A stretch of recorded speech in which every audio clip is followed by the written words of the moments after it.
Okay, hello. Here we are again, Dharam Singh from San Francisco and Thomas Walenta from Germany. So we are talking about the program management certification of PMI-PgMP.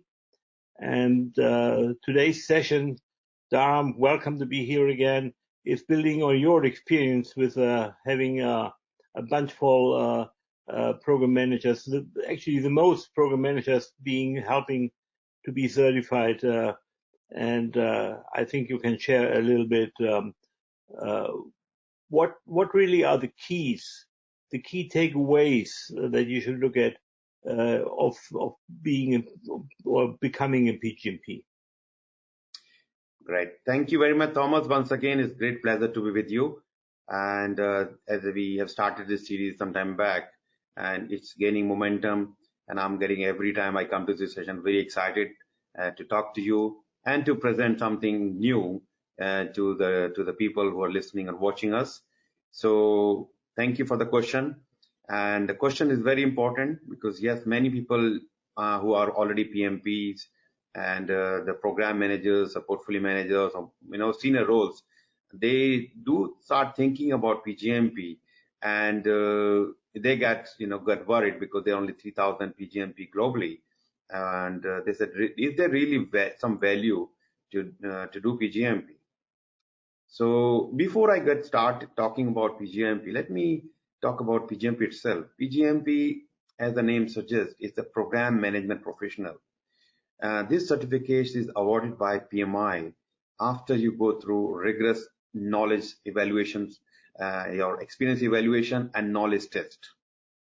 So as a bachelor's degree holder, you have to demonstrate that you have 4 years of project management and 4 years of program manager experience.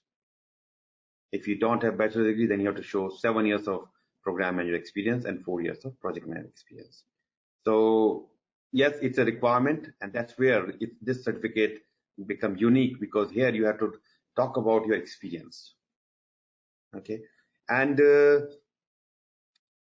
yeah, so there are 2 stages of application evaluation. So first stage is when you are PMI go to review your application for completeness check and the program descriptions, and your application can be picked up for audit. That's random picked. And once you pass the audit and you complete the first stage, then you're entering into the second stage, that is the panel review. And that will start after you pay the fees. So panel review is not that you have to be present in front of somebody, or somebody going to call you. Not at all.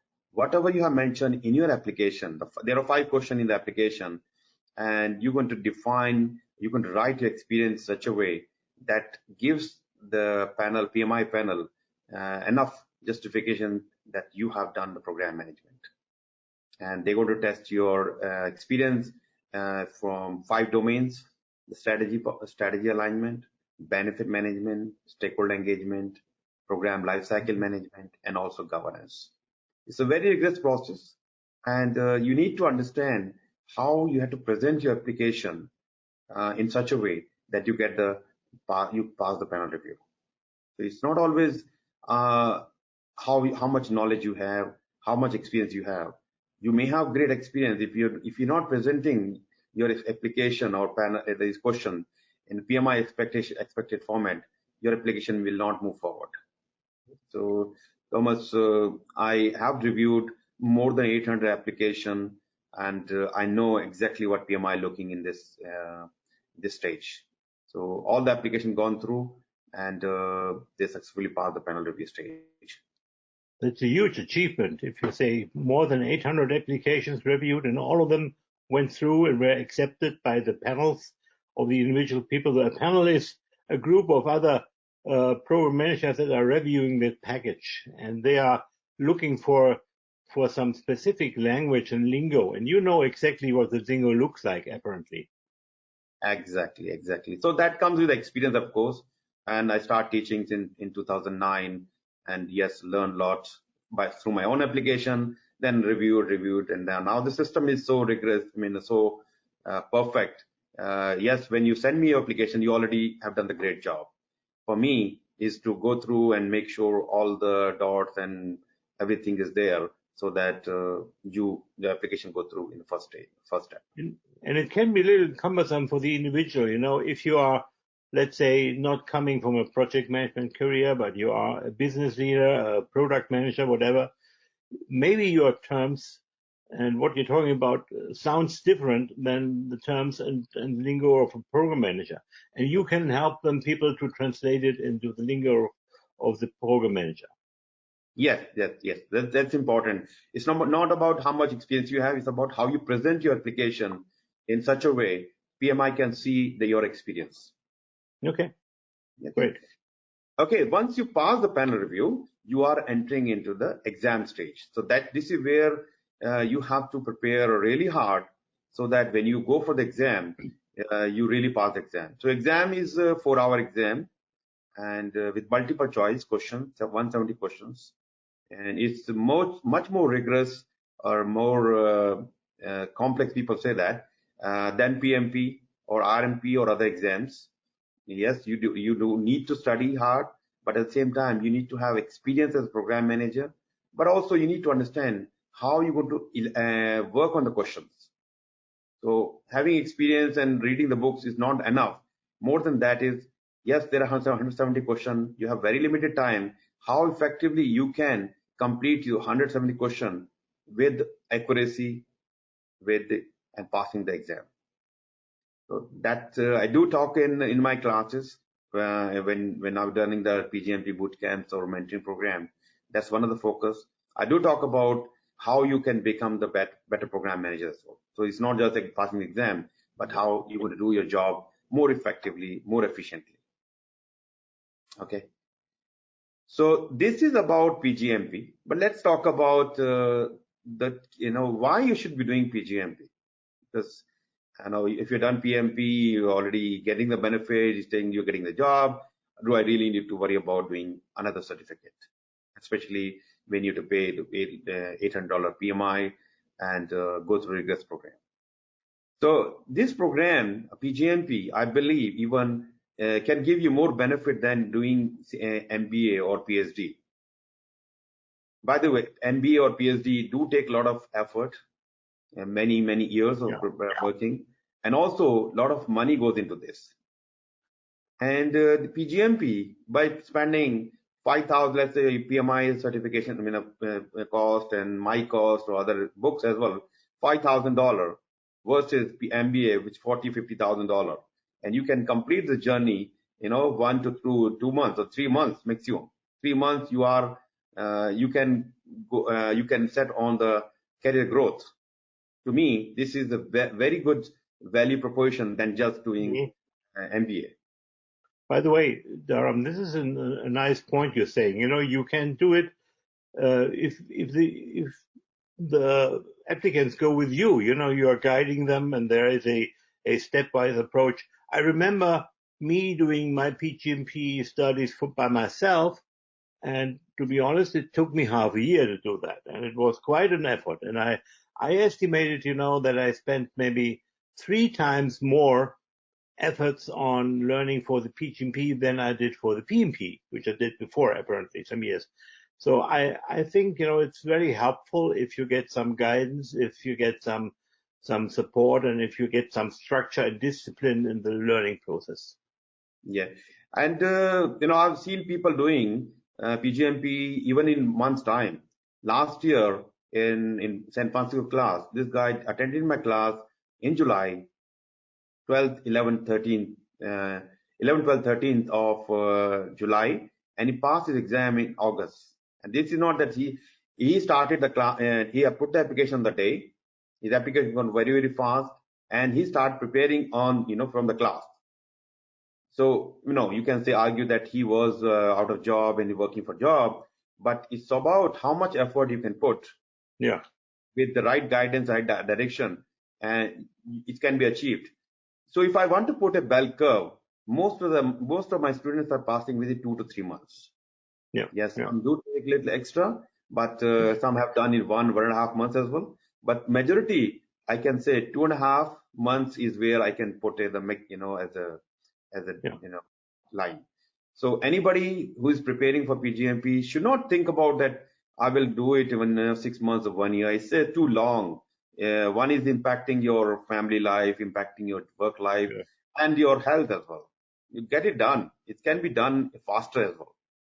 So if it's all about dedication, putting effort, right? Discipline.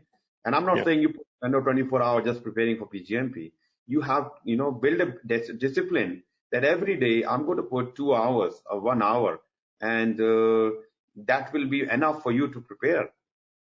And sometimes people, when they're traveling in the train or bus or even driving car, when driving car, they can put the speaker on, and my videos can help. Yeah. And when you're traveling, you can watch on the iPad instead of doing doing social media. You can start learning from the videos. So I'm giving the 11 videos as part of the program. Okay. Okay. So now let's talk about why we should be doing PGMP. So Thomas, everybody knows now that the PMP success story. There are more than 1 million PMPs. It's a great achievement for PMI and the people who have achieved this certificate. And many people have benefited in getting the jobs. So that's the kind of a hygiene factor. Everybody should have PMP first. It doesn't matter. But if the PGMP will give you extra wings. So, and this will help you to grow in the career. It's not that you always, PMI is not recommending that you have PMP, but it's good to have. But if you even, let's say if you're already PMP, program manager for 10 years, and you said, I understand the project management concept, you don't have to go back and do PMP. Don't worry about it. So many people come to my class, they have not done PMP, they still come and pass exam.